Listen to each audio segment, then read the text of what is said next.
boa tarde. Bem-vinda, bem-vindo, cara expressionauta, a mais uma edição do programa Duplo Expresso, nessa tarde do dia 15 de dezembro de 2020. Agora, no horário de Brasília, é meio-dia e 22 minutos, e eu esqueci de colocar meus óculos, sem os quais eu não posso enxergar direito tudo que eu tenho aqui na minha tela, no meu centro de comando, necessário para a gente fazer a nossa transmissão. Já resolvida essa dificuldade técnica personalíssima, gostaria de dizer o seguinte: hoje é uma emissão especial, já que é a última transmissão desse nosso cenário, desses nossos estúdios originais. Você que está acostumado a ver, aproveite para, se você é saudosista como eu, apegado às coisas, aproveite bem essa transmissão, porque a partir do nosso próximo encontro, nossas transmissões serão realizadas nos nossos novos estúdios, novíssimos em folha, já que eu, Rômulo Maia, estou, na verdade, em processo de mudança. Muitas coisas já foram para lá, só não tinha ido a internet. Esse é o último dia em que a conexão da Swisscom está nesse apartamento e a partir de amanhã estará no próximo. Por isso eu tive que voltar aqui hoje para fazer essa transmissão. Mas além da internet, nossa internet de fibra ótica, de 10 GB de upload e download, que estranhamente, algumas vezes, some. Quer dizer, não estranhamente, a gente chegou a fazer uma investigação no âmbito da Swisscom e foi identificado uma série de ataques, Foi identificado uma série de ataques que eram feitos à minha conexão aqui em casa, além dos ataques ao nosso site. Isso está sob investigação da Polícia Cantonal de Berna e talvez, eles não abrem isso para mim, talvez com auxílio da Polícia Federal. Eu tentei provocá-los, a Polícia Federal Suíça, mas eles falaram: olha, isso aí nós não temos autorização para divulgar detalhes. Se a gente está prestando algum auxílio, isso será de competência única e exclusivamente da Polícia Cantonal, equivalente à Polícia Estadual, digamos assim. Eu falei, tudo bem, mas essas comunicações todas, já que eu me auto-intitulo cacique juruna do século XXI, numa usurpação, seja ela digna ou indigna do original, tudo registrado. Até com os espiões suíços aí da Polícia Federal Suíça. O Nildo Uric está comigo na sala. Eu gravei a conversa, gravei print, gravo as oportunidades que eu vou, porque esse pessoal não me dá nem o BO, eles não me dão documento nenhum, já para sua própria segurança, a gente não dá mais os e-mails, comunicações, tudo registrado na minha pastinha. Bom, hoje, como eu dizia, além dessa internet que vai ser transferida, também é o dia da mudança das cachorrinhas, das minhas 4 cachorras chihuahuas. Tina, Nina, Luna e Blanca. Você sabe, Nildo, quando eu anunciei na semana passada, terça-feira da semana passada, quer dizer, foi na sexta que eu anunciei, que a gente está de mudança, muitas pessoas se preocuparam. Falaram, poxa, mas a gente está acostumado com as suas cachorras, fica vendo elas fazendo uma algazarra ali atrás, elas são parte do programa. Meu amigo, minha amiga, eu sou sinófilo, confesso, não viciado em China, eu sou sinófilo com C, eu sou viciado em cachorro do tipo Chihuahua. Então, necessariamente, esse programa foi construído desde o início com elas são minhas, como falaria o Silvio Santos, são minhas colegas de trabalho, minhas assistentes de palco. Evidentemente que nos novos cenários elas estarão em maior destaque, então não se preocupe. Muitas pessoas falaram assim, poxa, mas e as cachorras? As cachorras estão garantidas. Então eu queria falar o seguinte, é um dia especial por isso, e a partir da próxima transmissão a gente inicia uma nova etapa em que poderemos fazer, Nildo, lives ou extraordinárias ou agendadas no período da noite no Brasil, algo que eu não podia fazer até agora, já que a gente está 4 horas para frente, e o meu companheiro, que tem que entrar no horário do expediente, do horário comercial aqui da Suíça, isso impossibilitava que eu fizesse transmissões à noite. Então, devemos voltar no primeiro momento, pelo menos com a transmissão no domingo, já com a possibilidade de fazer no domingo à noite, e quem sabe, mais para frente, aumentando a frequência, para, por exemplo, termos de volta a nossa caríssima amiga comum, Angélica Lovato. Muita gente morrendo de saudade dela. Além do pessoal aí, Luiz Moreira, Felipe Coutinho da iPad, que vem aos domingos, e outros tantos aí que nos ajudam a compreender melhor o que se passa no Brasil. Olha só, devo também, para a gente conseguir garantir o nosso meio, e com isso fazer com que a nossa mensagem tenha a eficácia máxima, dentro das nossas limitações, devo dizer o seguinte: antes de começar a transmissão, mais uma vez garantir que estamos transmitindo lá para o VK, a rede social russa, que tanto nos tem socorrido quando nós somos derrubados no YouTube, no Facebook, desmonetizados, etc e tal. Então, olha só, se você indo lá a duploexpresso.com, como todas as outras vezes, você vai encontrar na primeira janela incorporada a janela do VK, a rede social russa, em que eu peço que você dê preferência. A gente tem conseguido, inclusive eu comemorei aí, Nildo, na semana passada, coloquei um print, acho que até está fixado no meu Twitter, dizendo o seguinte: a migração para o VK russo está cada vez avançando mais. Então, na última transmissão, durante o programa, 4.000 pessoas assistiram, olha, pelo VK, olha aqui, isso foi do último lá, 4.000 pessoas, 4.000 visualizações a partir do VK russo, né? E a gente teve uma ajuda, né, já que um programa nosso foi denunciado em massa, um com Pepe Escobar também no VK russo, ele não chegou a ser derrubado, mas ficou classificado como pornografia e tal, e com isso essa incorporação que eu faço no site deixou de funcionar, e é por essa razão que eu coloco aqui, além de eu ter feito a reclamação com a ajuda do Pepe Escobar e do Andrew Kurybenko, lá com a equipe técnica sobre o Vladimir Putin, na administração do VK, eles nos ajudaram, vêm nos ajudando, dando assistência, e mas para além disso, enquanto isso eu coloco aqui esse link, porque se cair essa janelinha aqui bonitinha, é só você clicar nesse link e o seu navegador, qualquer navegador vai abrir, você não precisa ter conta no VK russo. Você vê que aqui eu abri, ó, ele não está logado, tá vendo sign up aqui em cima? Ele não está logado e mesmo assim ele, deixa eu fechar aqui, ele mesmo assim vai entrar na janela de transmissão, e embaixo tá aqui a do YouTube, tá certo? Ó, também a janela. E eu peço, como o YouTube é onde a gente costuma ser mais sabotado, já estou inclusive aqui na janela de administração da transmissão pelo YouTube dizendo que de uma forma esquisita, né, já que nós gozamos de 10 gigabytes para upload e download. Aqui na Suíça eles entregam o que você contrata, pelo menos 90%, né, parece que e eu verifico aqui com os testes de velocidade que é fato. Então, lá estranhamente estão dizendo que o bitrate, né, a taxa de transferência de dados está baixa apenas para o YouTube. Se acontecer alguma coisa, vá para os demais, mas a gente pede justamente, como essa sabotagem no YouTube, onde a gente consegue a maior escala para... Enquanto estamos lá, o Nildo, no sistema contra o sistema, já ouvi você falando isso, né? Inclusive sobre as participações da RB, da Revolução Brasileira, nas eleições. Então, enquanto a gente está no sistema, mesmo sendo sabotado e invisibilizado no YouTube, a gente quer alcançar o máximo de pessoas para, a partir de lá, fazer essa migração para o VK. E olha que importa alguma coisa, Nildo, porque aqui a gente tem custos que são modestos, assim, fica... todo esse barulho que a gente faz custa mensalmente entre 500 e 600 dólares. Eu sei que numa realidade brasileira, e essa de crise, isso não é algo desprezível, mas para o barulho que a gente faz, sim, eu não conheço ninguém que tenha um custo operacional, né, dessa dimensão e consegue provocar o barulho que a gente provoca na nossa guerrilha assimétrica comunicacional. Mas é óbvio que a gente só consegue ter esses custos porque gozamos de uma enorme equipe de voluntários. Aliás, Nil, estávamos aqui ainda agora com nossos hack ativistas aqui ajudando a gente a entrar no ar hoje mais uma vez, para além do pessoal que faz as ilustrações, o pessoal que compartilha. Eu peço que você nesse momento vá lá no YouTube, dá essa força, tá vendo aí no VK, tá vendo no Twitch, tá vendo no Twitter, vai rapidinho lá no YouTube, deixa um bom dia no nosso chat, começar a interação, deixa uma curtida, um comentário, e compartilhe, mande para seus contatos no WhatsApp, coloque na sua página, no Facebook. Isso é muito importante para a gente continuar fazendo esse barulho e fazer essa migração para o VK. Mas como eu falava, Nildo, o YouTube, ele tem uma besteira aí que dá pra gente de receita, tipo 200 dólares por mês, sei lá quanto dá, de receita publicitária, dos anúncios e tal. O VK não tem receita publicitária, assim como o Facebook. Então a gente incentivar essa migração significa que, por exemplo, a gente passa a depender mais da contribuição que o Expresso Nota faz, ou como membro lá no Patreon, ou se tornando membro do canal no YouTube, etc e tal. Mas é importante porque a comunidade, quando chamada, como ela foi chamada para ajudar a financiar o doleiro, quando ela foi chamada a financiar o hardware e software que a gente foi obrigado a adquirir 2 meses atrás, para poder dar enfrentamento aos ataques digitais que a gente sofria, né, e poder falar pro pessoal aí, hacker ativista, ó, pode pedir que o pessoal assina o cheque e tal. É mais importante que a gente continue tendo esse meio, né, um meio que é tão atacado, né, e eu acho que isso é uma prova. O Nildo, não sei se a gente está certo no que a gente coloca de substância, mas o que sim dá para afirmar é que incomoda.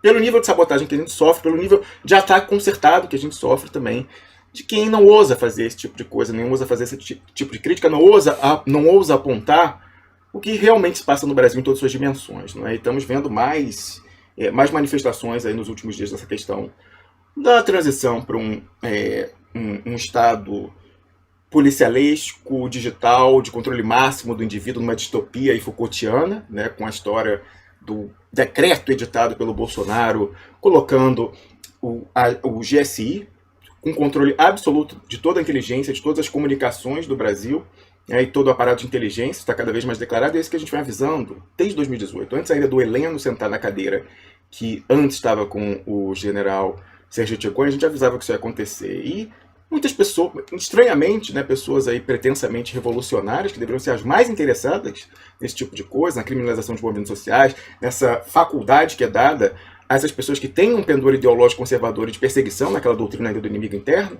As pessoas silenciam sobre isso, silenciam sobre o Banestado, silenciam sobre o Umbrella Deal, silenciam sobre Dario Messer, silenciam, Nildo, sobre os laudos periciais da cena do crime do assassinato da Marielle Franco e do Anderson, né? Inclusive ontem, uma pessoa aí, né, desses que, diferentemente da gente, são favorecidos pela grande imprensa tradicional, pelos novos meios, pelos novos monopólios dos meios, né, as redes sociais estadunidenses, veio falar que nós estamos, nesse momento, acusando o PSOL, o seu partido, Nildo, de ter envolvimento no assassinato da Marielle Franco. Falei, mas não é possível. E aí veio citar um artigo que a gente publicou um ano atrás, mais de um ano atrás, em 3 de novembro do ano passado, 2019, intitulado Cui Bono, Finalmente. Quem matou Marielle por quê? Olha, Nildo, eu devo dizer que é impossível, se a pessoa tem um mínimo de honestidade intelectual, ler aquele artigo e dizer que dele dá para depreender que nós defendemos a hipótese do PSOL ter alguma coisa a ver com o assassinato da Marielle. Não, pelo contrário. Quem fica ali muito reforçado como suspeito, se não preferencial, pelo menos suspeito muito relevante, são outros elementos, inclusive com muito mais força no atual contexto de constitucionalização clandestina dos poderes de fato, né, de uma nova Constituição, um novo pacto político, que é diferente do texto constitucional. E, estranhamente, esse pessoal não fala disso, né? Aliás, essa pessoa falou assim, olha só, você está falando que o PSOL... Ih, estão falando que o VK tá fora? Como assim o VK tá fora? Eu olhei antes, a gente entrou. Não, meu Deus do céu, deixa eu ver aqui. Não, o VK precisa entrar. Deixa eu ver aqui. Go Live, realmente não tinha entrado. Olha só, eu fazendo propaganda. Ixi, eu fazendo propaganda aqui. E o VK eu não tinha entrado. A culpa foi minha, a culpa não é do Vladimir Putin. Mas agora eu já remediei, peço desculpa a quem não tinha, quem estava tentando ver por lá. E agradeço aí os hackers ativistas que me deram um alerta aqui pelo Telegram.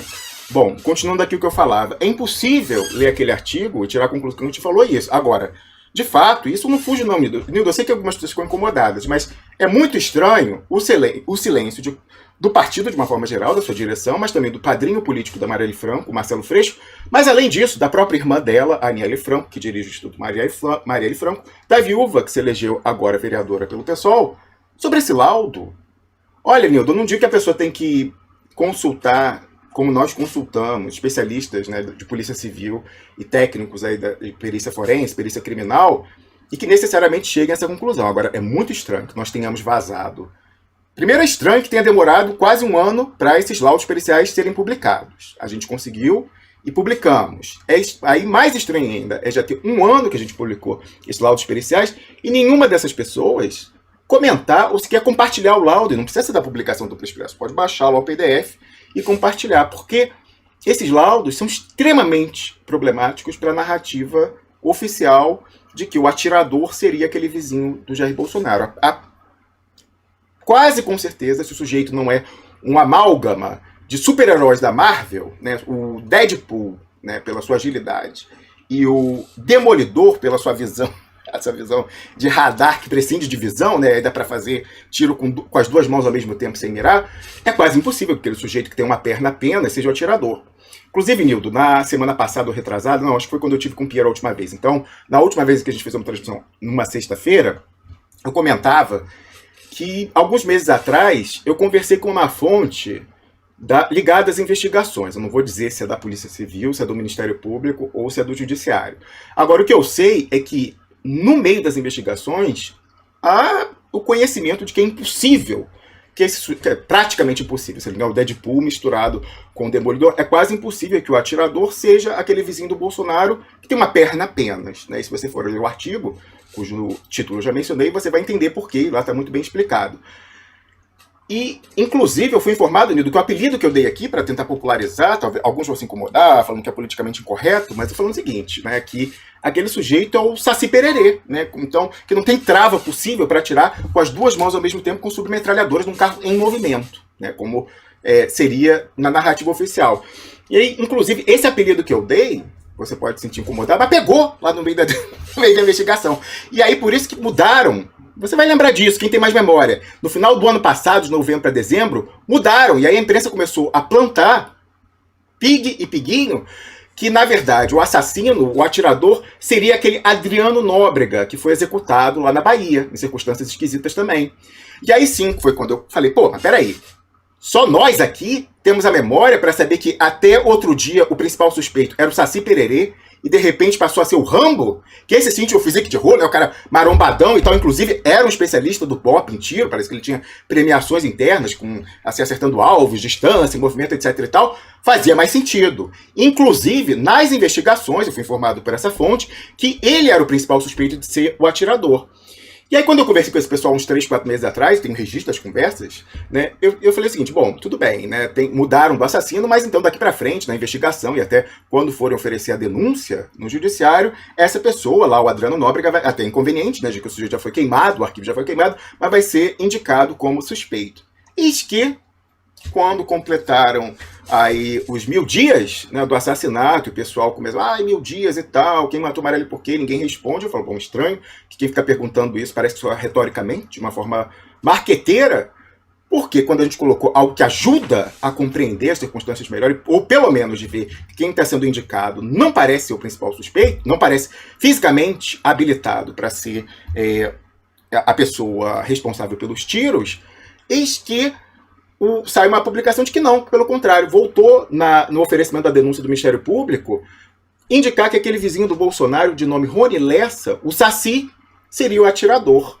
Quando eu sei, porque eu conversei com pessoas ligadas à investigação, que eles têm certeza, quase certeza, inclusive me falaram, é tosca aquela história, e riram, falou, até pegou o apelido que você deu de Saci Pererê para o sujeito. Então, alguma coisa está muito esquisita. E aí sim, né, falando, mas se não falou que o PSOL tá junto e não falei, então falou que está ocultando. Não, eu não falei que está ocultando. Agora, eu acho estranho, e, realmente o partido não fala nada, a direção não fala nada, como é estranho a irmã e a viúva não falarem nada. Então isso quer dizer que eu falei que a irmã e a viúva têm a ver, estão envolvidas no assassinato? Evidente que não. Agora eu acho que para ser um pouco vulgar, Nildo, tem uma expressão aí que fala assim, quem tem tantã, né, com 2 letrinhas, tem medo. A gente sabe para o que está caminhando o Brasil. A gente sabe quem tem o controle do processo político hoje. A gente sabe quem controla, na sinergia com a juristocracia, quem pode sair candidato ou não. Né? E no limite controla até, com o TSE, a programação da urna inauditável, código fechado, e que não permite a recontagem individual do voto com a impressão. Certo? Então, quem também pretende construir carreira política no eleitoralismo, na burocracia partidária, nos carguinhos comissionados indicando pessoas do seu esquema, não pode entrar em treta, por exemplo, com alguém que era interventor federal no Rio de Janeiro, o general Braga Neto, né, que o Defesa Net tempos atrás falou que era o presidente operacional do Brasil, e não deu explicações, muitas explicações, para isso. O cara tinha um controle total, Nildo, da segurança do Rio, Detran, cujas câmeras aí identificaram que tinha um carro clonado igualzinho, com a mesma placa lá, o Cobalt, indo da Baixada Fluminense para o centro, assim como era o carro que diz se transportar da Barra da Tijuca para o centro também, lá o vizinho do Bolsonaro e o outro sujeito. Nunca foi explicado como é que esse carro que estava mais perto, então, qual foi o papel dele, né? E estava no Detran. Isso foi um vazamento por Intercept, que saiu 1 ou 2 semanas depois, e eu suspeito que as mesmas pessoas que vazaram, ou, enfim, pessoas próximas ou com as mesmas ideias da investigação que vazaram pra gente o laudo, algumas semanas depois também devem ter vazado essa câmera do Detran lá pro Intercept, que mostrava esse segundo carro, que todo mundo desconhecia até ali, porque são pessoas que estão na investigação e estão vendo a armação. E querem indicar quem realmente está envolvido, ou pelo menos quem mais provavelmente está envolvido. Então, como que o general Braga Neto, presidente operacional do Brasil, estava no controle da segurança pública do Rio de Janeiro, inclusive com controle do Detran, ali em 2018, e não explicou, aquilo não saiu, não consta com muito destaque na investigação, essa história do segundo carro, não explica como que se perderam os dados das antenas de celular, um apagão geral das antenas de celular, para não ver quais celulares passaram por aquela hora, as câmeras de segurança também sumiram. Então, ô Nildo, eu acho, sim, esquisito esse silêncio, que ninguém tenha pelo menos divulgado os laudos. Mas eu entendo, realmente quem tem expectativa de ser MDB da nova ditadura, né, para concorrer e até não chegar lá, indicar pessoas em carguinhos, quem quer boquinha, não pode ousar falar que, muito provavelmente, se não a participação, pelo menos, há uma ocultação de dados relevantes por parte de quem faz a intervenção federal no Rio de Janeiro, notadamente as Forças Armadas e o general Braga Neto.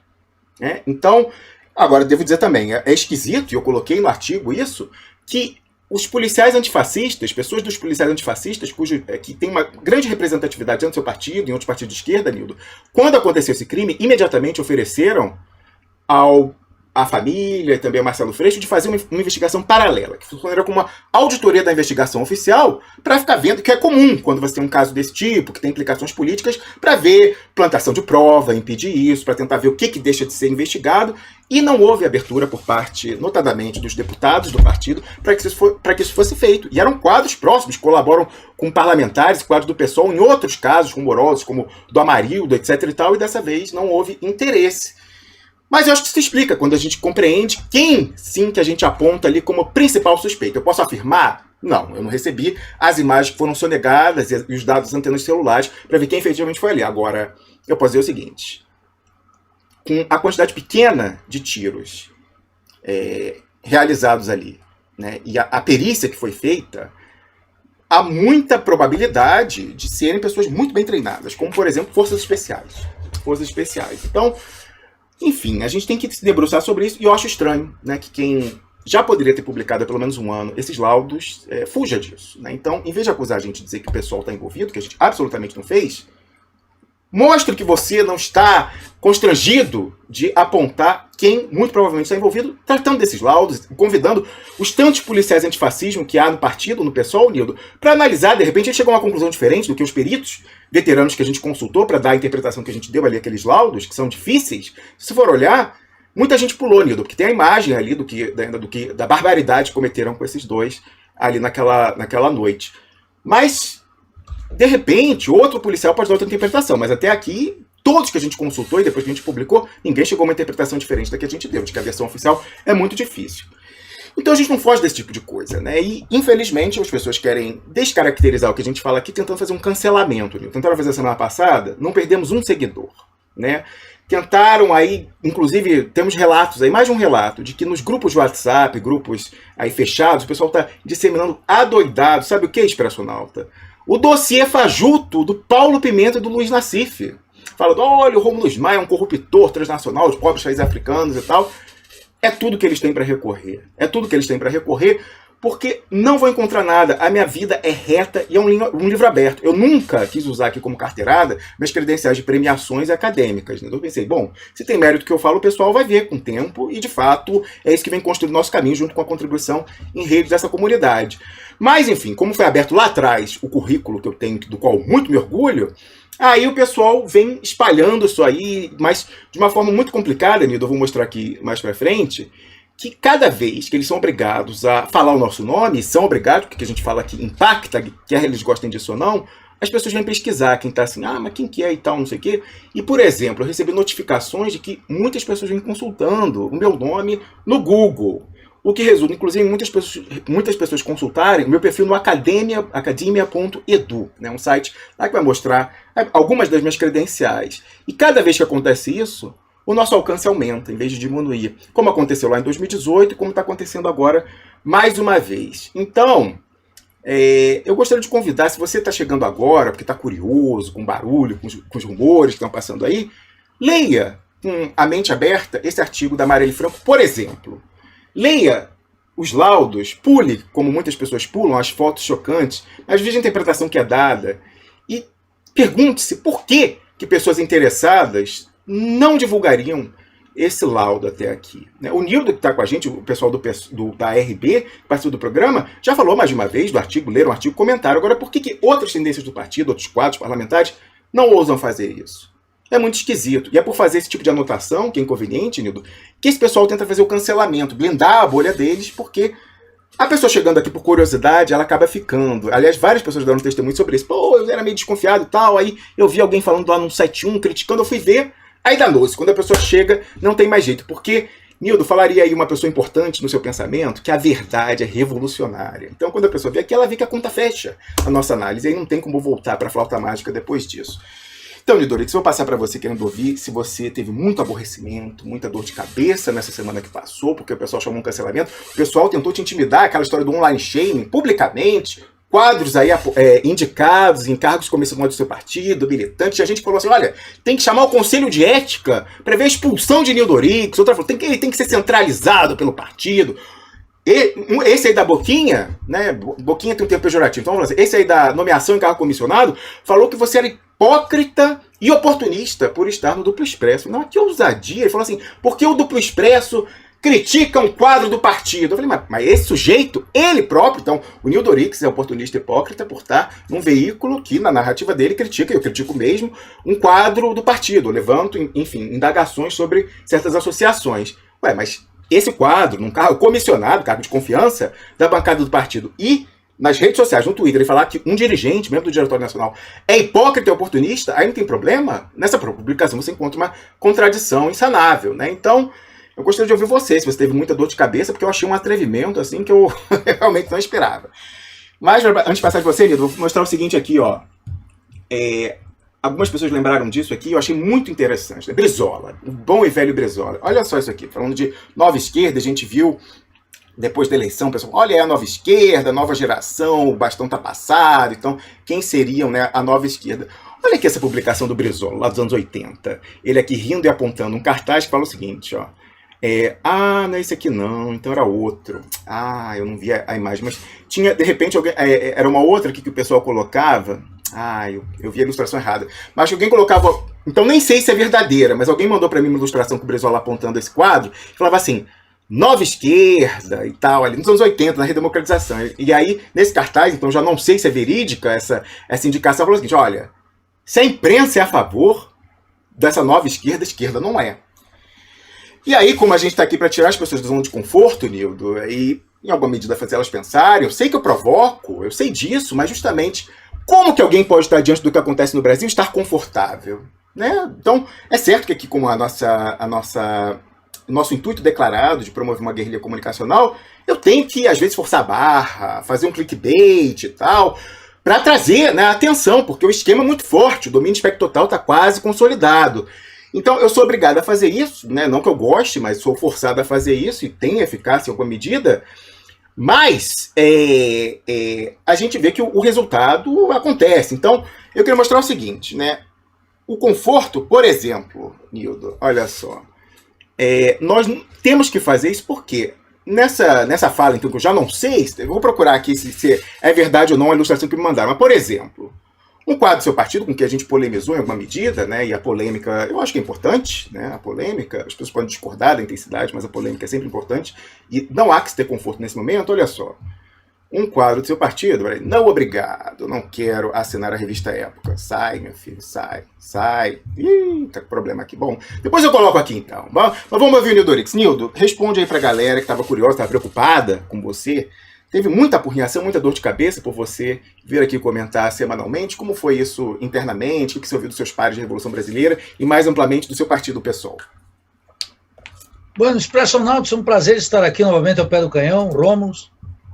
Veja, eu tive muita dor de cabeça a semana que passou e mantenho nessa, porque é final de semestre, tenho que corrigir trabalhos, publicar notas, e hoje mesmo vou ter que sair daqui às pressas para uma reunião do Departamento de Economia e Relações Internacionais. E estou assoberbado de trabalho, tenho que terminar livro, tenho que fazer prefácio de livro, e o tempo é um bem escasso, então eu realmente estou que não consigo nem me coçar. Né? Nem tomar vinho estou tomando, para tu ver a situação que eu me encontro aqui. Mas, veja, eu sou um sujeito acostumado na crítica, e a crítica, assim como a leitura sistemática, são duas amizades inseparáveis de um revolucionário. E aqui no Duplo Expresso, o Duplo Expresso tem uma linha, tem um editor, nunca tive nenhum reparo de nenhuma posição. Quero recordar aqui para os expressionautas que chegaram agora. Quando eu entrei aqui, convidado pelo Rômulus e pelo Calazans, eu lembro, eu saí descendo a lenha no Lula. E eu achava que o Rômulus tinha o Lula no coração. E tinha o Lulinha no coração. E, para minha surpresa, eu já fui convidado para permanecer no ar, assim, Nildo, que tal toda semana? Nunca tive nenhum tipo de restrição. E, por essa razão, também não me intimido no mais mínimo com o que diz a meu respeito nas redes sociais. Mais mínimo. Olha, por dupla razão. O PSOL é uma frente política, eu cumpro com todas e cada uma das minhas obrigações militantes. a Revolução Brasileira também, todos os seus membros, e nós não devemos explicação a ninguém, exceto a coerência que temos que ter com o nosso povo e com a Revolução Brasileira. Essa é uma questão para nós, eu tenho certeza que eu falo aqui em nome de toda a Revolução Brasileira nesse aspecto, porque nós temos uma posição militante clara nas eleições, nos diretórios, em todos os aspectos, na luta política, no movimento estudantil, no movimento sindical.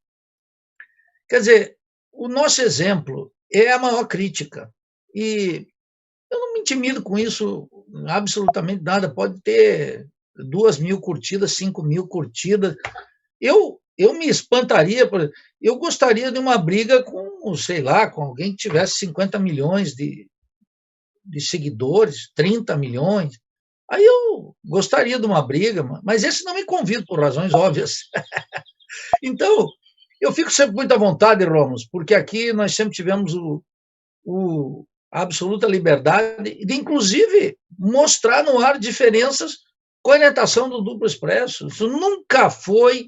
Olha, isso não é uma qualidade que se encontra no mercado. Isso tem que ser dito aqui. Porque, em geral, quando você destoa, te convidam, você destoa, e eu tenho como um lema na minha vida que é a última vez que me convidam.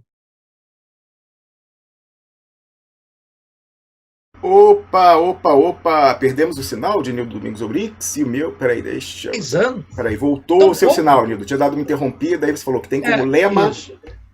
Eu tenho como lema a ideia de que quando me convido para alguma atividade é a última vez que me convido. E eu vou para dizer o que eu penso, que não é tirado do improviso, está trabalhado longamente, e não está trabalhado só comigo, é uns camaradas, é uma corrente inteira, é o Brasil inteiro, mais as pessoas que nos apoiam. Né? Então, veja que essa é uma questão de conduta de um revolucionário.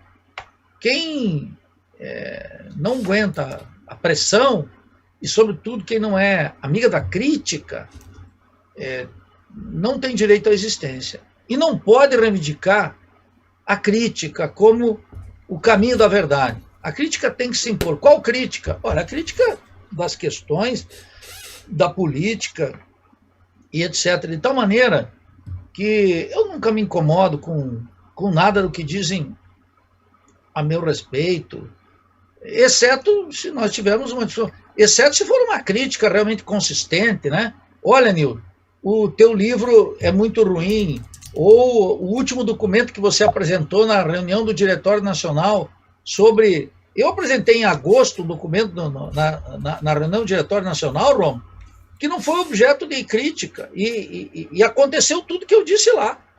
Está lá, eu quero que convidem. Um tema que se chama Estabilidade Burguesa e a Crise Brasileira, onde eu antecipo todas as tendências que estão aqui acontecendo agora. Se alguém disser, Nildo, a tua resolução está errada, o teu livro está mal, a tua tese sobre o capitalismo dependente e rentístico é insustentável, etc., vamos lá, essa crítica, eu recebo bem essa crítica, eu preciso dela, eu me alimento dela. E o coro aqui está treinado para segurar qualquer crítica. Então, eu sempre vejo isso como... Agora, nós temos que separar fofoquinha, etc., de crítica. A crítica é algo muito valioso na vida de um revolucionário. Num canal como esse aqui, a crítica é fundamental. Aqui eu fiz a crítica do documento da Fundação Perseu Abramo. Aqui eu fiz a crítica do livro do Ciro Gomes. É isso que nós temos que ter. Quais são as ideias que estão em jogo? Percebe? Como tu levanta essa questão da Marielle, eu sempre escuto o que o Freixo tem a dizer sobre isso, porque ele está diretamente acompanhando tudo isso. Mas eu escuto também o meu amigo Zacconi, que é um policial, que elucidou o caso Amarildo, que acompanha, que tem o manejo da técnica. Temas tão delicados e importantes como esse, eu escuto muita gente, e escuto com critério, vamos lá, o que está em jogo, o que pode ser, quais são as inferências políticas, no contexto de uma intervenção militar no Rio de Janeiro, que aconteceu o crime, o assassinato de Marielle Anderson. Eu temo, porque quando eu vi lá no México o assassinato de Luiz Donaldo Colosio, que era o candidato de renovação dentro do PRI, os mexicanos, Rômulo, eles tinham uma coisa muito clara, diziam assim, Nildo, eu falei, quem assassinou? Eles diziam, Nildo, isso nunca vai se saber. O mexicano tinha um ceticismo já, porque os crimes políticos faziam parte do sistema político. E nós temos uma alteração qualitativa, a gente precisa entender politicamente isso. A gente não vai entender se não for cotejando dados, hipóteses, e no Brasil tem um problema sério, Romo, é a manufaturação da opinião pública. Você veja o seguinte, vamos pensar uma coisa aqui, se seria ou não constrangedor. Eu considero que a Rede Globo de televisão nasceu de uma cumplicidade com a ditadura completa e absoluta. A Rede Globo de televisão, ela operou a transição por cima e tornando impune todos os crimes. A Rede Globo de televisão operou a Constituinte para dar uma maioria. A Rede Globo de televisão sempre esteve no establishment.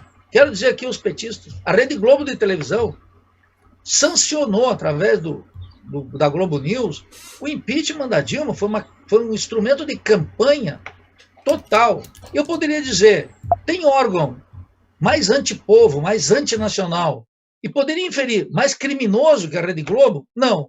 No entanto, as pessoas podem circular na Rede Globo com absoluta tranquilidade e querem ser impugnados por estar em tal ou qual canal de crítica. É inverossímil que isso seja discutido. Quer dizer, o sujeito pode ir numa entrevista da Globo News, e eu quero dizer aqui que eu já fiz entrevista a jornalista Elizabeth Cardoso, que agora, Carvalho, que mora lá estava na França fazendo um doutorado em relações internacionais, ela me entrevistou quando o Bush veio no Brasil. E eu desci a lenha no Bush e no Lula, numa entrevista na Globo News. Agora, eu poderia dizer o seguinte, olha, vamos lá, então, diante de todos os crimes que a Globo fez hoje, dar uma entrevista para a Rede Globo é ser cúmplice disso. Bom, se nós vamos passar essa régua aí, nós vamos ter que começar a colocar tudo nos trinques e de maneira séria. A segunda coisa é que eu não confundo fofoquinha e bate-boca de rede de mídia digital com uma crítica. A crítica a gente está fazendo aqui com morosidade, preparada, anunciado os temas, dando o direito à polêmica. Você mesmo me trouxe aqui para discutir com os keynesianos, com o Paulo Gala, e nós fizemos uma discussão aberta. Eu não concordo com as teses dele, e agora já quero anunciar aqui que o André Roncaglia me convocou pelo Twitter, e a gente vai discutir o ano que vem, porque nós estamos aqui assoberbados, ele na universidade, eu também. Então, eu não recuso a grande polêmica, a grande crítica, a valorização da crítica. Agora, todos esses esqueminhas que estão por aí, eu tenho um olímpico desprezo por esse modus operandi que não contribui absolutamente nada, ao contrário, que empobrece a discussão, que é um instrumento de manufaturação da opinião pública, que é inaceitável quando a gente precisa do império da crítica. Eu quero dizer finalmente aos expressionautas o seguinte, desde que começou a democratização do Brasil, a crítica foi perdendo posição entre nós, claramente. Então, tu não vê, em alguns canais por aí, a polêmica aberta. Tem regras para participar de editora, tem regra para participar de canal, tem regra. Eu aqui nunca tive nenhuma regra. Quero dizer aqui muito tranquilamente aqui, e se não tiver espaço daqui uma semana para voltar no Duplo Expresso aqui, tá Santas Páscoas, agradeço o período, e vamos adiante, porque o Duplo Expresso tem mais o que fazer, eu tenho 1 milhão de coisas para fazer, que eu não consigo nem tomar vinho mais, eu não consigo nem ver o Flamengo jogar com uma certa paciência, porque eu estou assoberbado de trabalho. Então, eu acho que a crítica, eu quero dizer a todos aqueles que querem me criticar, quando vier uma crítica escrita num livro, num texto, num artigo bom, eu quero dizer que eu acolho a crítica e respondo a crítica. Agora, conversa de boteco, eu só tenho no boteco. Agora que a pandemia não dá para ir em boteco, eu não vou em lugar nenhum. Tomo vinho quando dá aqui com a minha filha Júlia Heredia, a minha amada filha, e aí a gente conversa e tal. Um que outro encontro. E essa semana, depois de muito tempo, fui tomar um rum venezuelano e cubano na casa dos meus amigos hegelianos, com quem tenho grupos que moram aqui em Floripa. Fora disso, eu acho que a crítica, tu sabe, Ramos, ela é muito bem-vinda. E uma das virtudes do DE é que aqui tu encontra uma fauna, né, de todos nós. Aqui tem bicho de todo tipo. E eu acho bom isso. Isso aqui não está, até onde vejo, se eu soubesse de alguma coisa que está submetida a uma razão de partido ou uma razão de Estado, eu já teria pegado meu boné e dizer, olha, muito obrigado, não compartilho mais, tchau e benção. Mas perfeito. Aqui circula todo mundo, né? Ainda bem. Inclusive, a gente estava conversando aí, você falou, olha, mas não foi. Acho que quase ninguém teve a ousadia de ligar para você e encher o saco, porque já te conhecem, né? Então, sabia que, no mínimo, não ia frutificar, no máximo ia ser muito mal recebido.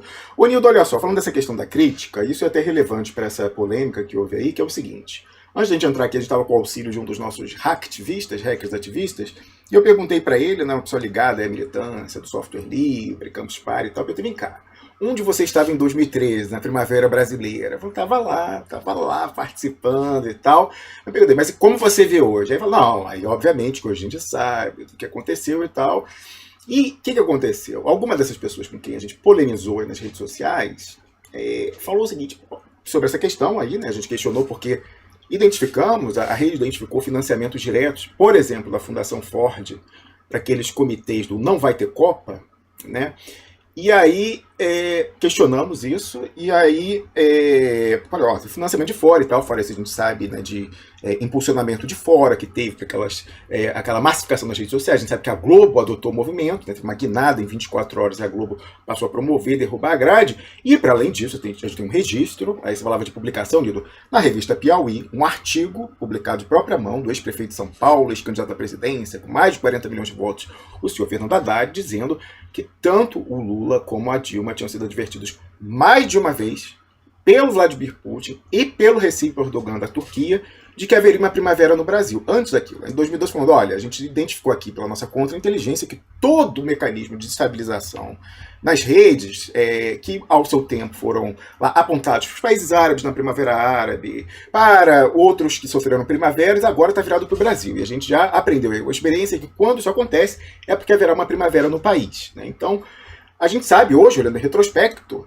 que tudo bem, podia ter melhores intenções naquela história do passe livre, mas foi apropriado depois, e a gente viu a transformação que aconteceu no movimento, com o pessoal de direita indo para a rua, inclusive sendo um protagonista ali, e a gente sabe da contribuição disso para o processo que deu no Brasil, inclusive com a Dilma Rousseff, presidente, dizendo que em resposta àquelas manifestações ia tocar o rolo compressor no Congresso Nacional para aprovar a lei de organizações criminosas, que é a que trazia lá no seu meio a história da delação premiada, sem nenhum controle, que era um requisito necessário para a Lava Jato. Não é coincidência que apenas 6 meses depois estivessem Sérgio Moro e Deltan Dallagnol na rua, começando a novela da qual até hoje a gente não se recuperou, da Lava Jato. Sem essa lei, não tinha Lava Jato, e sem 2013 a Dilma não teria como tratorar, não tinha um motivo político. Essa lei de delação premiada, da organização criminosa, estava rolando no Congresso há muito tempo e havia uma resistência legítima no Congresso, aquilo dali, que era um cheque em branco do Ministério Público, e a gente viu como foi abusado. Aliás,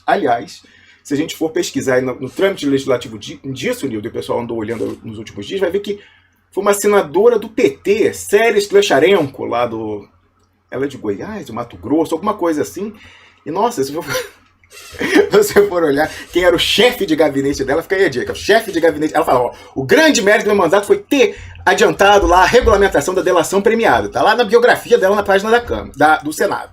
E aí, se você quem for o chefe de gabinete dela, né, que então trabalhou ativamente nisso, aí você vai ver que é mais uma coincidência dessas aí.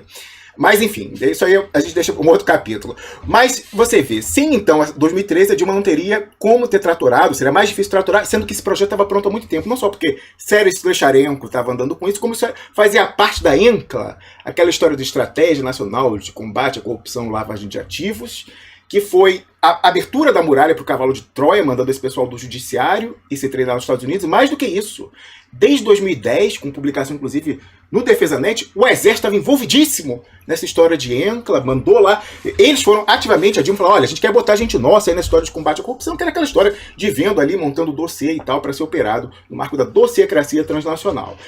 Então, olhando retrospectivamente, é muito difícil, para não dizer impossível para quem tem honestidade intelectual, não comentar, primeiramente, de financiamentos de organizações paraestatais do imperialismo, essas fundações, essas ONGs financiando parte daquilo ali, né? Vê que muitas pessoas que surgiram naquele movimento hoje em dia são apontadas como essa nova esquerda e são saudadas pela grande imprensa e pelos novos monopólios das redes sociais, né? É uma coisa que a gente tem que ver. E, mais uma vez, eu não estou dizendo que cada uma dessas pessoas, cada indivíduo, é um agente da CIA e tal, e tá de sacanagem. Essa história do elemento subjetivo, Nildo, eu acho pouco relevante. Realmente eu não presto atenção nisso, não é relevante. O que eu quero ver é a contribuição objetiva, como foi lá atrás. A gente sabe, inclusive, você vê, um dos hackers ativistas que hoje possibilita que a gente esteja aqui no ar, estava lá em 2013. Mas ele olha e fala, não, realmente, ele naquela altura a gente não sabia. Eu já comentei aqui de um grande amigo meu, de muitos anos, antropólogo, né, de uma instituição aí, grau 7 da CAPES. Naquele momento de 2013, por um certo sentido, eu falei, olha, isso aí tá esquisito e tal, olhando Primavera Árabe e tal, isso aí tá com cara de primavera e não sei o que. Não, mas é a hora de ir pras ruas, fazer a guinada da esquerda e tal. Eu falei, olha, você pode estar com a mesma intenção, não vai acontecer. E depois, 2016, quando a coisa chegou à conclusão ali, falou, não, você estava certo e tal, era aquilo mesmo. Agora, eu acho muito difícil, eu te perguntaria primeiramente, onde você tá? Você estava, não sei se já existe a Revolução Brasileira, acredito que não. Onde você, então, individualmente, estava naquele momento, já estava no pessoal, mas em 2013, e como que você olha aquele movimento olhando retrospectivamente, tendo essa informação do Haddad enquanto protagonista, falando que a Dilma foi avisada, inclusive, numa reunião dos BRICS pelo Vladimir Putin, olhando essa questão do impulsionamento de fora, olhando esses financiamentos, não vai ter Copa, não vai ter Banco do BRICS, por Fundação Ford e que tais. Como você olha isso? Porque teve gente aí que polemizou nas redes sociais, eu posso mostrar daqui a pouco o print, depois de você sair. O sujeito falou o seguinte, faria tudo de novo sem tirar nem córneo. Eu acho que ter participado não é tão grave assim, porque muita gente boa, inclusive o hacker ativista que está nos ajudando hoje, estava lá. Agora, hoje em dia, depois do que a gente veio a saber, dizer que faria tudo de novo sem tirar nem pôr, aí eu acho complicado. Nildo Orix, onde você estava em 2013 e como você lê esse movimento hoje? Onde eu estava em 2013, eu estava fazendo um pós-doutorado em Buenos Aires, e dando conferências na Universidade de las Madres de la Plaza de Mayo, e discutindo. Então, eu fui pego no turbilhão lá de fora, inclusive consumia horas acompanhando o processo. E aí eu escrevi sobre esse processo, 2013, num livro organizado pelo meu amigo Franco Rodrigues, que é um filósofo, fez um doutorado aqui em Marx. Olha, o primeiro doutorado em Marx no doutorado de filosofia da UFSC. Meu amigo Franco Rodrigues é pescador, está lá no Uruguai, um grande amigo. E eu escrevi sobre o que eu chamei as jornadas de junho e a crise do sistema político. Eu estava em Buenos Aires. Mas veja, quando explodiu isso, eu estava dentro da universidade. Por quê? Porque desde 2005, quando eu saí do Partido dos Trabalhadores no Fórum Social Mundial de Porto Alegre, eu saí do partido e saí da APS, que era onde eu militava, junto com o Ivan Valente, um conjunto de camaradas. Saí. Eles saíram depois, em junho, com o tema do mensalão. Eu saí antes, eu saí por causa que o comandante da política econômica era nada mais, nada menos do que o camarada Palocci, que agora ninguém mais quer tocar. Esses petistas aí, inclusive Lula e Dilma, não querem falar disso, mas ele era o ministro da Economia que fez um ajuste fiscal pior que o do Malan. Então, eu estava lá na Argentina e, quando eu voltei, eu vi que a chapa estava esquentando. Qual é a minha interpretação de 2013? É dupla. Uma, nasce das imensas contradições da crise do sistema petucano e do Plano Real, e que foi, naturalmente, apropriado pela Rede Globo. A maior demonstração disso é que aquele rapazinho conhecido, que é o Arnaldo Jabor, apareceu no Jornal Nacional dizendo o seguinte: são provocadores, tem que pedir desculpa, não vai ter o volta atrás no 20 centavos, etc. E 4 dias depois, milagrosamente, com aquela convicção que o caracteriza historicamente, mudou de opinião e já começou a dizer que eram lutadores da liberdade e da cidadania. Ora, era claro, a Globo mudou de posição, porque a Globo mudou de posição, porque já em 2013 o conflito estava comendo solto nas greves, as contradições do governo Dilma eram insanáveis, e ela ainda teve uma oportunidade de subir na onda daqueles conflitos, capitalizar, ir para as cabeças. Ela sentou com o movimento do Passe Livre. O movimento do Passe Livre, logo em seguida, quando começaram a entrar aquelas demandas moralistas que a direita começou a entender, o movimento do Passe Livre cancelou sua participação e disse: acabou o protesto. Mas aí a Globo estava de posse. A Globo estava de posse, turbinou e começou o verde e amarelo da direita aparecer nas ruas contra o que era o governo de esquerda. Ali começou uma hegemonia da direita muito clara, e que foi uma receita. Isso é próprio do conflito político. Quem não entender assim... Agora, tinham contradições que o petismo não podia resolver. Eu lembro que o Renan Calheiro, que era o presidente do Comércio, ele começou a aprovar a discussão do movimento passe livre nas capitais. A Dilma reuniu com os governadores e fez um pacto de 5 pontos. O primeiro era a lei da responsabilidade fiscal, que é o que tem que ser banido no Brasil. Banido! Mas o petismo, está todo mundo aí, até o Ciro que diz, eu não tenho nenhum dia de déficit na minha vida. Ora, isso é uma vergonha mundial. Eu fico aqui, estava até revisando aqui o tio Keynes, eu fico aqui lendo o tio Keynes. Eu perco tempo, eu não tenho tempo para focaiada de rede social, porque eu tenho que voltar a ler coisas do Keynes que os keynesianos não leem. Romo, é um escândalo. Então, quando eu fico vendo, eu digo, não pode ser, o Keynes está dizendo o contrário. Aí eu vou ver. É a Bíblia contra o mal cristão. O tempo inteiro eu gasto uma grande parte do meu tempo que eu tinha que estar lendo o tio Marx, o tio Lenin, o tio Simão Bolívar, o tio Che Guevara, etc. Eu fico lendo esses caras, porque aí a gente vai dando rigor na análise. Então, é claro que 2013 ela admite essa contradição de todo o movimento. Quando ela não é encabeçada rigorosamente pela esquerda, ela foi instrumentalizada pela direita. Não há contradição alguma em entender a natureza intrínseca da crise do sistema petucano e da administração petucana do Plano Real, contradições próprias. Era insanável. O governo Lula teve, os governos petistas, né? 13 anos, Romo, 12 de superávit fiscais, exuberantes superávit fiscais, e a massa na rua pedindo o quê? Ônibus. E nunca se esqueçam, Haddad, esse bom moço, junto com o Alckmin, eles anunciaram ambos o 20% juntos, mas levaram uma invertida, porque o movimento de massas foi para a rua, puxado pelo movimento Passe Livre. Claro, todo conflito interessa a direita, claro, era o governo petista, e a direita disse, opa, esquenta a chapa aí, e foram para cima. Essa que é a questão. Por que foram para cima e a direita ganhou aquele movimento? Por quê? Porque o que existia de esquerda no país, que era o petismo e a presidente Dilma, ela foi incapaz. Eu lembro que saiu uma entrevista com aqueles 2 guris de São Paulo, o menino e a menina, que dirigiam o movimento Passe Livre, eles sentaram com a Dilma e a Dilma disse o seguinte, escuta, como é que é esse negócio de transporte grátis? Esse cara estarrecido, ele disse, não tem transporte grátis, presidente. Mas quem era o guru do transporte em São Paulo? O guru petista era o Tato, esse mesmo aí, o Gilmar Tato, esse mesmo. E não vamos esquecer, o assassinato de Celso Daniel foi também implicado com o esquema de transporte. Então, se a gente quiser discutir isso com rigor, tem muita coisa para ser analisada aí, que é o seguinte, aderir à ordem, Rômulo, isso é muito importante, Rômulo, aderir à ordem e querer governar para todos, em cima da política da burguesia, é algo com dias contados. E a crise colocou isso. Ali foi o fracasso rotundo do petucanismo, mas foi também o ocaso completo da Dilma e dos governos petistas. A direita tomou a frente, tomou a iniciativa política. 2013 tem essa dupla alma.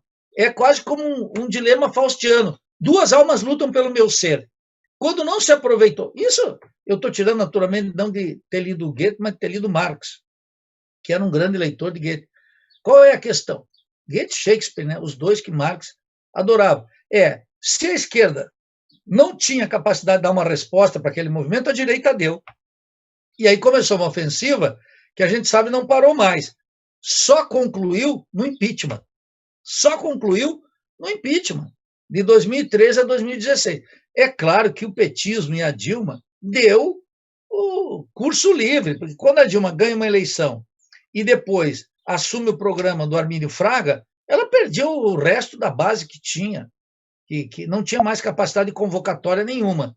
E o movimento de massas, esse protesto verde e amarelo de direita, claramente a favor dos Estados Unidos, etc., já estava consolidando posição. É aí que o MBL, por exemplo, que era uma coisinha de nada, Rom, ganhou fôlego.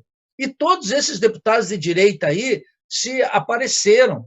Então, veja, isso mostra o quê? A incapacidade do petismo em enfrentar o movimento de massas e dar um conteúdo para ele. Essa é a grande questão de 2013. A direita foi e pegou.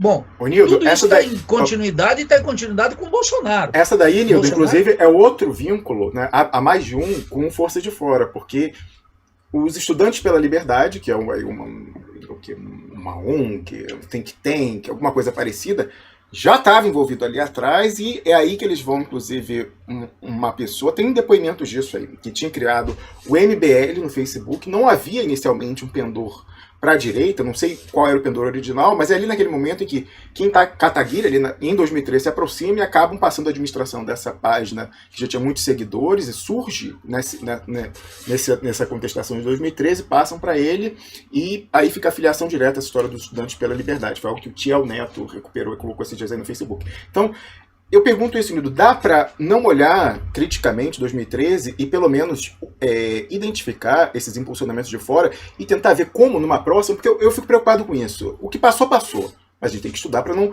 repetir o que houve de inconveniente. Há de ter algumas coisas convenientes? A gente, inclusive, olhou o depoimento de muitas pessoas falaram, olha, eu estava desligado e comecei a tentar para a política ali. Mas óbvio que hoje em dia eu vejo que o movimento acabou sendo apropriado, manipulado, etc e tal. Há como olhar. E, sinceramente, eu pergunto isso, alguém que participou ali, alguns até com protagonismo, chefiando comitê de não vai ter Copa e tal, e falar, eu faria tudo de novo sem tirar nem pôr, inclusive com essa abertura de espaço para esse movimento de direita, que permitiu a apropriação, Nildo.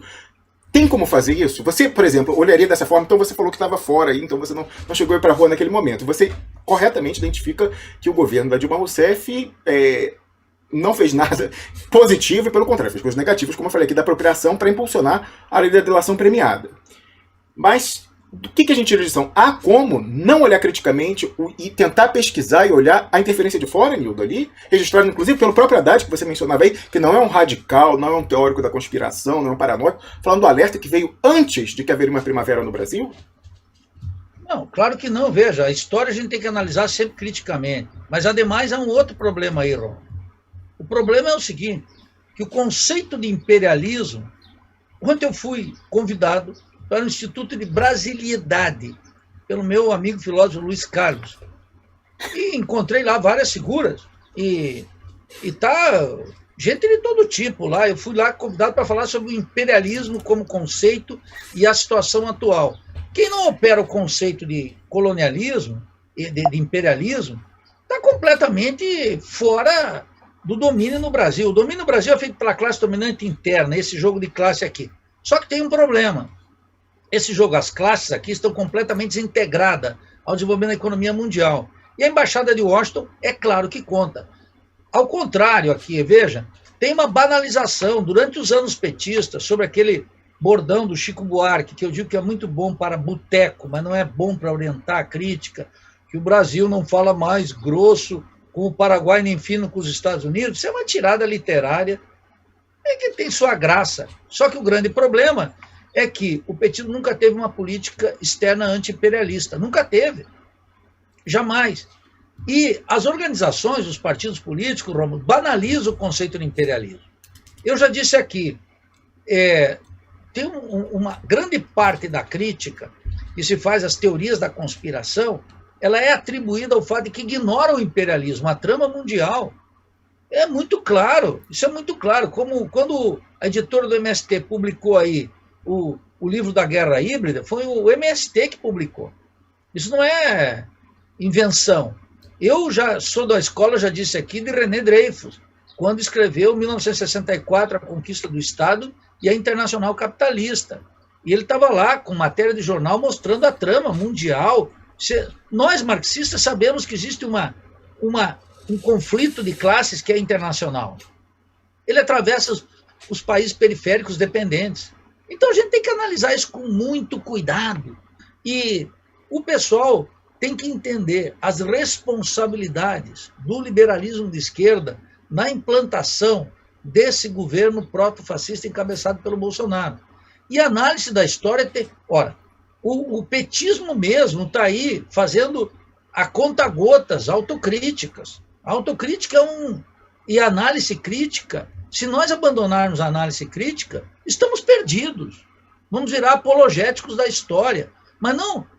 E do presente como história, né? Como elucidou Marx numa carta para o Frederico Engels sobre o Capital. O presente como história. A Escola dos Análises pegou isso aí, o Brodel, o presente como história, etc. Mas isso é Marx. O presente como história. Densidade, carregado de contradições e antagonismo. Nós temos que ver isso, reavaliando sempre reavaliando criticamente. Quem não fizer isso vai... Veja, é ilusório, porque quem não fizer essa crítica permanente ao que a gente fez até agora... Veja, quando eu fiz aquela ruptura com o PT lá em 2005, de ter sido fundador do PT aqui no estado de Santa Catarina. Então tem petista tem petista que é cristão novo, chegou agora na igreja, como se a história da igreja começou com ele. Não, tem uma história. Nós estávamos lá atrás. Quando eu saí, eu fiz uma avaliação crítica e disse, bom, o que a gente fez até aqui não foi suficiente. Eu disse, olha, foi tudo um erro, um absurdo, etc. Não, isso aqui foi insuficiente. Nós temos que... Até cobra troca de pele, pô. Passarinho troca penugem e troca de pena. Nós não. Olha, o método do Marx é um método de revisão. O revisionismo, o revisionismo é muito importante. No marxismo, o tema do revisionismo, todo mundo fica pensando, olha, o revisionismo, lá vem o Bernstein.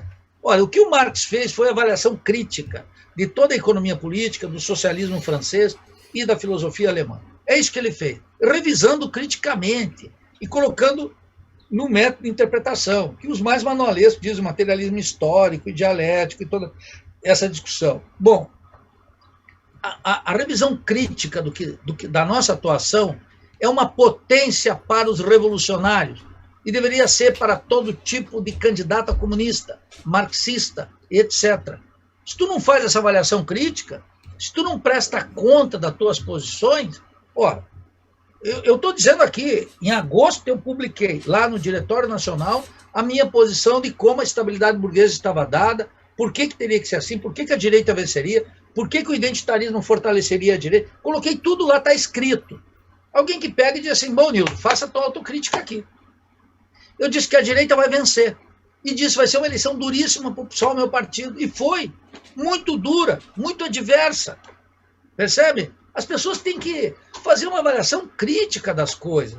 O autoelogio, o caráter apologético e ocultando aspectos que não nos favorecem, acabam nos concedendo um confortinho aqui a 13h e nos condenando às 4h30.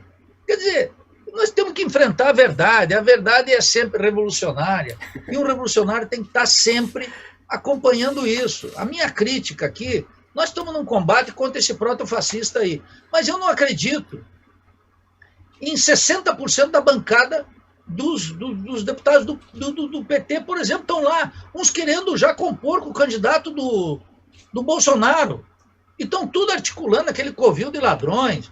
Pô, você mesmo disse aqui, Rom, a Dilma aplicou a lei antiterrorista no Brasil. Essa lei vai ser contra nós.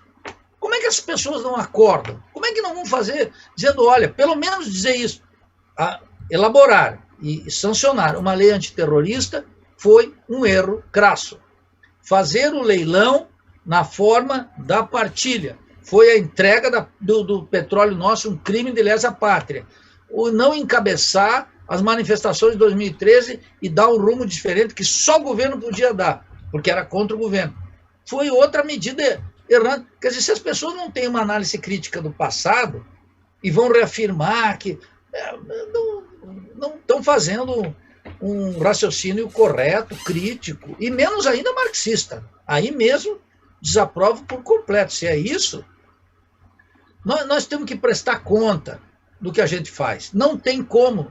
E nós não temos que ter medo desse juízo público, de estar exposto à crítica. Os revolucionários estamos expostos à crítica. A crítica é bem-vinda. Eu só acho que tem que ter uma crítica consistente, etc.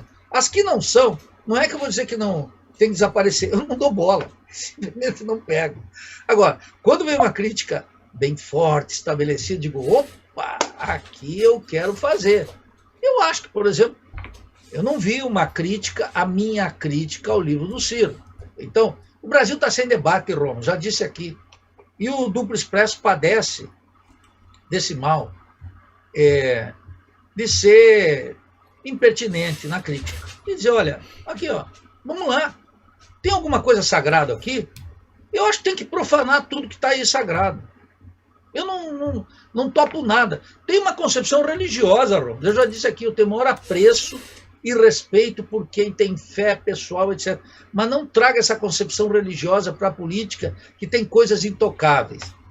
Que tem coisas intocáveis. Nunca se esqueça de Marx, né, com as metáforas lindíssimas que ele tirou da dialética hegeliana, que é tudo que é sólido se desmancha no ar.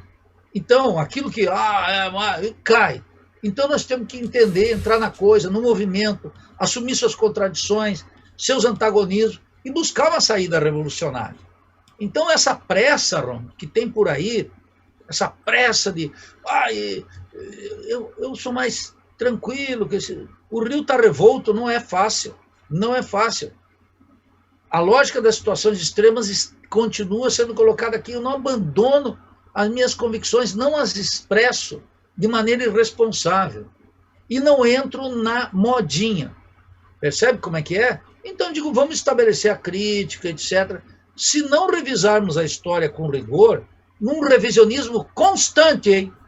Constante. O revisionismo tem que ser permanente. Porque nós temos que estar... O que motiva o revisionismo? A luta de classe, a luta política aqui agora faz com que a gente reavalie. Não como se fôssemos um renegado. Não para renegar aquilo que é essencial, que é o motor da crítica, e para mim a crítica marxista. Não, exatamente para validá-la. Ela não é dogma. Então nós não podemos aqui, eu sou marxista ali, eu tomo 1 no Capital, eu tomo 2, e vamos lá. E isso é uma conversa de quinta categoria, de botequim, que tem que ser varrido. Você não tem o respeito nenhum. E eu aprendi mais, Romo, no pensamento crítico latino-americano, encontrei uma quantidade de autores que não eram marxistas e, não obstante, eram críticos extraordinários. Eu lembro sempre a crítica que Engels fez de Thomas Carlyle. Thomas Carlyle reivindicando a antiga moral da Inglaterra lá em 1840. São páginas extraordinárias de crítica moral burguesa, a concepção dominante, etc. O Engels pegou tudo aquilo e disse, bom, você é um crítico pela metade, eu vou terminar a tua crítica. É isso que tem que ser feito. Nós temos que ser o amigo da crítica, companheiro da crítica, amante da crítica, devoto da crítica. E dos livros, né, da leitura sistemática, rigorosa, dentro de tradições do pensamento. Qual é a tradição que nós temos que reivindicar? Isso que é fundamental.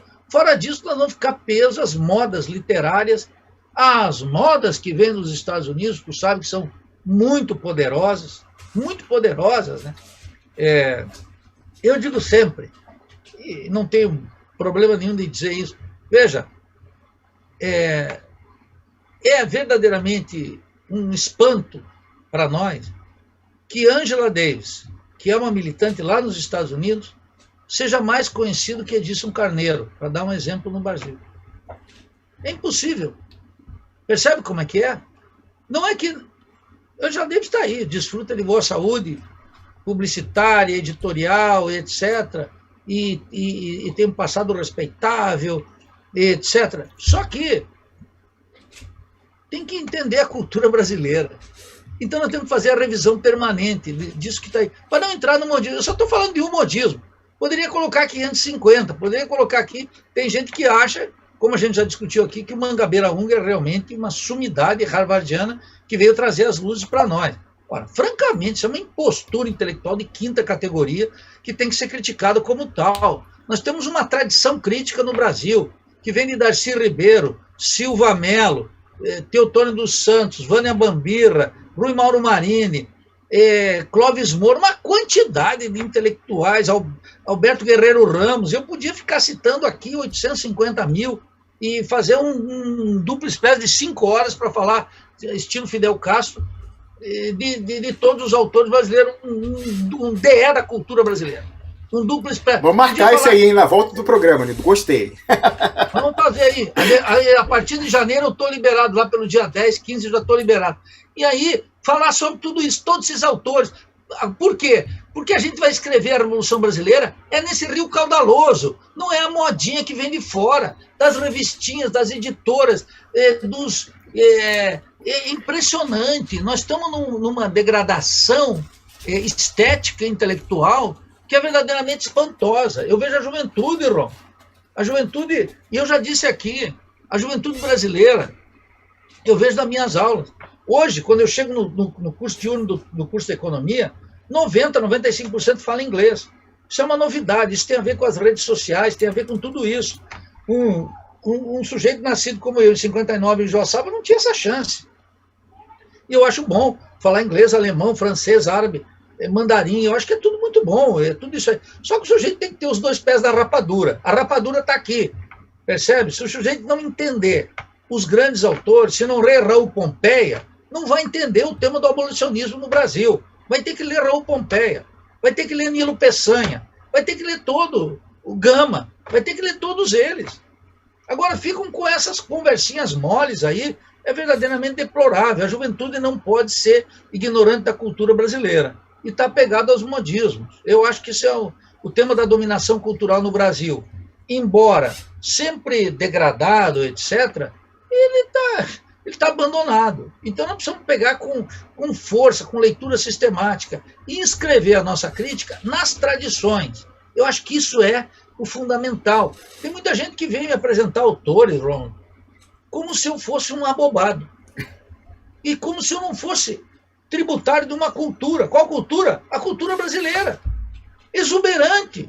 Então, tem gente que me diz, olha, liberdade e igualdade, esses liberaizinhos todos do MBL, essa canalhazinha toda aí de aprendiz, liberdade e igualdade não combinam. Eu falei, meu amigo, eu li Tobias Barreto, 1891. A filosofia de Tobias Barreto já cancelou isso aí de vocês, eles são os precursores. Então, o sujeito, ele gosta de Olavo de Carvalho, ele gosta dessas coisinhas aí. Isso aí faz parte da luta política, a gente tem que ter cuidado, etc. Mas não é o centro. O centro é o conflito de classe que está nesse Brasil desgarrado. Nós estamos aqui, numa situação gravíssima. Eu só quero anunciar aqui, porque realmente eu vou ter que sair por causa da minha reunião do departamento. E é isso que me coça, que eu tenho dor de cabeça. Eu tenho que ir lá para a reunião do departamento agora, encontrar com meus colegas, etc. É uma maravilha isso. Mas, veja bem, nós estamos numa situação, Rom, que foi dada, e que o pessoal não tem memória, pelo Francisco Vefort. Quem foi o Francisco Vefort? O sociólogozinho, o Uspiano, que escreveu um livro chamado Por que Democracia? E divulgou lá na USP a crítica ao populismo. Ele era secretário-geral do PT, o Fernando Henrique Cardoso se elege, ele sai da secretaria-geral do PT para ser ministro de Cultura do FHC durante 8 anos. E ele escreveu um livro chamado... Nildo, só uma parte brevíssima. Eu conheço um exemplo pior do que esse, que é o seguinte. O ministro da Justiça da Dilma Rousseff, que gritou, é golpe, Eugênio Aragão, na sequência, pleiteia lá uma boquinha para ser indicado pela bancada do PT na Câmara, aquela altura liderada pelo notório Paulo Pimenta, aí do tráfico, né? Tráfico é sinônimo de comércio, Nildo. Ficou um pouco estigmatizado, mas originalmente é sinônimo de comércio. Lá na Tríplice Fronteira, para ser indicado conselheiro da República, do Michel Temer, o golpista. Então o sujeito que era ministro da Justiça, da golpeada, vira conselheiro da República em reuniões com um golpista. Eu acho que essa ainda é pior um pouco do que essa do Francisco Vefort. Por favor, continue. Não, eu também acho, porque de qualquer forma, da Secretaria-Geral do PT para o ministro de Cultura do FHC, que só colonizou mais ainda o país, o ministro da Justiça tem mais efeito prático na vida de milhões e na sorte da República do que o ministro da Cultura. É uma loucura, né, dizer isso, mas é verdade. Veja, ele dizia nesse livro, porque democracia é o seguinte, olha, nós vamos ter que consolidar a democracia no meio da desigualdade. Opa, como é que é? Quer dizer que a democracia aqui não vai tocar no elemento da desigualdade, que é a característica fundamental, a superexploração? Esse não. O nosso desafio é consolidar a democracia. Ele veio de um pós-doc na Universidade de Notre Dame, veio lá dos States. E aí publicou aqui esse livrinho. Esse livro é o que nós estamos vivendo agora, Rômulo, uma estabilidade burguesa que é o seguinte. uma crise gigantesca, uma miséria social, um grau de exploração, desemprego, desalento, uma loucura. A receita média do empreendedorismo no Brasil, especialmente feminino, é R$ 2.100, que é metade, menos da metade do salário mínimo necessário calculado pelo Diese. E aí, o pessoal está achando o seguinte: nós vamos avançando na democracia. Vocês estão loucos? Nós não podemos aceitar esse sistema que condena a miséria, a exploração, o abandono, a maioria absoluta da população brasileira. Essa população será cativa de um discurso ou revolucionário de esquerda ou de ultradireita, que já mostra na popularidade do protofascista. Então, eu acho que essas questões, que são as efetivamente, Rômulo, relevantes, é uma grande ameaça sobre a pátria, sobre a Revolução Brasileira, sobre o socialismo no Brasil. A burguesia está nadando de braçada, os banqueiros, os latifundiários, os comerciantes, a burguesia industrial decadente. Eles estão aí tocando a vida com maravilha, eles não estão preocupados com absolutamente nada. E eu já fico aqui, Rômulo, dizendo que se você topou em janeiro, eu quero fazer esse tempo, finalmente vai ser um tempo bolivariano, né? 4 horas, nós falando de todos os autores brasileiros. Para meu deleite, naturalmente, espero que a gente possa agradar os expressonautas aqui e dar essas indicações para mostrar que aqui o Brasil tem uma potência intelectual que está, não obstante, desconsiderada, como se não, de fato, não existisse. Eu nem vou falar da potência latino-americana, só brasileira, discutindo os grandes autores, inclusive aqueles contraditórios que não nos agradam muito, mas que são fundamentais. E como eu tenho que agora bater cartão lá no meu departamento, Romulo, te agradeço estar aqui e, olha, fico satisfeito que é o último nesse estúdio, que já é uma tradição. No próximo estúdio, quero fazer minha estreia lá, no próximo estúdio, aí, no próximo programa, é a semana que vem, eu não sei como é que está o calendário aí de final de ano, mas a partir da próxima semana eu vou estar mais livre e aí com mais tempo de permanecer aqui ao pé do canhão. Excelente. Lá... Você sabe que eu estava pensando em terminar nessa sexta-feira, fazer o recesso e voltar lá para a terceira semana de janeiro, mas eu estou pensando em forçar um pouco mais esse ano e fazer um programa final na terça-feira com uma retrospectiva do ano, né? Todo mundo fazendo retrospectiva, a gente tem que fazer a nossa também. Então já fica o convite. Nildo, nesse programa bolivarianíssimo que a gente fará em janeiro ou fevereiro, na nossa volta... Não, janeiro. A gente volta em janeiro ainda. Olha só, a gente vai contar pelo menos com 2 espectadores ilustríssimos. Um deles você citou aqui hoje, vou mostrar aqui. Você sabe que o Breno Altman chamou mais uma vez, sei lá, deve ser a 12ª vez que ele chama um cancelamento duplo expresso, mais uma vez. Não perdemos um seguidor, ainda ganhamos alguns. Mas olha só, aumenta aqui, ó. Luiz Carlos de Oliveira e Silva, que você citou, né, viu o compartilhamento desse chamado ao cancelamento de Breno Altman por um dirigente do seu partido e falou o seguinte, achas para ele, tá aí na tela o print, ó. Breno e Rômulo são personagens, digamos, polêmicos. Com Rômulo Maia, com os convidados do seu programa, eu aprendo sempre. Com Breno Altman, eu desaprendo, né? E aí a pessoa que fez a postagem respondeu aí, essa troca, recomenda nas minhas redes sociais, é engraçadíssima, assim, tanto que eu coloquei aqui, ó, aprecie com moderação, que é muito engraçado. E outra pessoa com quem muito provavelmente nós contaremos é o ex-senador Roberto Requião. Olha só, essa semana, esses dias, quando eu compartilhei mostrando faticamente o tipo de sabotagem que nós sofremos aqui, com o impedimento pelo Facebook do compartilhamento de uma postagem que a gente fez, mostrando vínculos, associações entre uma publicação no Brasil, a Jacobam Brasil, e uma editora sabidamente ligada à CIA, o Facebook imediatamente me impediu de compartilhar. Eu mostrei aqui no papinho, na garganta, mostrei os prints, né, do impedimento, que nem as pessoas que eram minhas amigas conseguiam ver essa publicação. Isso acontece diversas vezes. E aí o senador Roberto Requião resolveu citar você, Nildo. Aliás, você falava que esses dias conversava com ele. Ele respondeu o seguinte, quando a gente denunciou aqui mais sabotagem pelas redes sociais estadunidenses. O senador Roberto Requião falou: enquanto tiver bambu, vai flash. É isso, Nildo Orix? Esse é um bordão extraordinário que eu aprendi com um professor gaúcho aqui numa das nossas greves, professor. Eu vou até citar o nome dele, que eu ouvi pela primeira vez com o Ribas. O Ribas, que era professor lá do Centro de Ciências Agrárias, comitê, ele disse, enquanto tiver bambu, vai frecha. Eu acho esse bordão maravilhoso, porque ele implica numa questão, Romos, que é o seguinte: mesmo na situação mais difícil, sempre há algo a fazer. Eu, uma vez, ouvi de uma tirada do Rogério.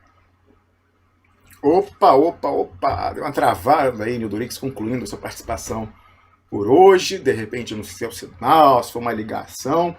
Já teremos o Wendel Pinheiro e aqui a polêmica vai continuar. A gente não pode dar raia, não. E não tememos. Voltou, me ouvindo agora? Pronto, voltou. Tinha dado uma travada, mas já voltou. Pode falar. Então, eu ouvi um bordão uma vez que veio do Rogério Sganzella. Quando a gente não pode fazer nada, a gente avacalha. E eu olhei aquilo, era uma tirada boa para boteco, mas tirada de boteco, da gente dar risada, depois tem que pensar. E eu falei assim, não, isso é muito ruim, porque mesmo na situação mais adversa, sempre há algo a fazer. E essa tirada gauchesca, enquanto tiver bambu vai flecha, eu acho que ela é muito boa, porque ela diz, enquanto tiver bambu aqui, e bambu nasce rápido também, então a gente tem que, sempre haverá algo para fazer. Algo do quê? Algo de concreto aqui. Contra quem? Contra a classe dominante. A favor do quê? A favor da Revolução Brasileira e do socialismo.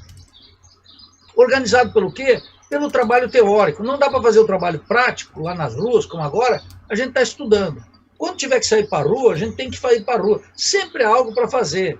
Enquanto houver bambu, vai flecha. Não há desistência, não há rendição, não há vendilismo, há convicção de que as coisas têm que caminhar de maneira distinta. Razões sobram, há algo fundamental em jogo, que é a sorte do povo brasileiro e a sorte do Brasil, a sorte da América Latina. Isso a gente não pode brincar. Até a semana que vem, um grande abraço a todos, um abraço a você, Ron. Igualmente, a gente conversou aqui até esse momento com o Nildo Rix, ele tem a liderança em nível nacional da tendência à Revolução Brasileira no PSOL, é professor de Economia da Universidade Federal de Santa Catarina e preside nessa instituição IELA, Instituto de Estudos Latino-Americanos. Já o Wendel Pinheiro se junta a gente, já mandei para ele o link e ele já viu, então a questão de segundos, se muito, já que ele estava postos para entrar conosco, o Wendel Pinheiro, que é historiador e membro do Diretório Nacional do PDT, e também não tem medo de polêmica, não tem medo de tecer a crítica quando pertinente dentro da própria agremiação partidária dele. Mas enquanto o Wendel está se juntando aí, vou colocando mais algumas pimentas aí na polêmica que se desenrolou nas últimas semanas, aí, últimos dias. E aí, sinceramente, eu queria perguntar mais uma vez. A gente fez essa pesquisa já, mostrando na semana passada, e à luz aí das contribuições do Nildo hoje, eu queria perguntar para você que está nos assistindo, você que de forma muito previdente está vendo no VK, deixa aí aberto o VK, mas dá um pulinho lá no YouTube, porque eu só consigo ver uma instância de interação no ao vivo. Você que está vendo no Facebook, também peço, por favor, que vá lá rapidinho no YouTube, tem mais plataformas, para participar e dizer o seguinte: é possível, nesse momento, já dado que a gente aprendeu aí, a confirmação de que houve, né, o informe por parte do Vladimir Putin, do Erdogan, para Dilma e Lula, de que haveria uma primavera no Brasil, também a gente vendo esses financiamentos aí de Fundação Ford, a gente vendo algumas pessoas que se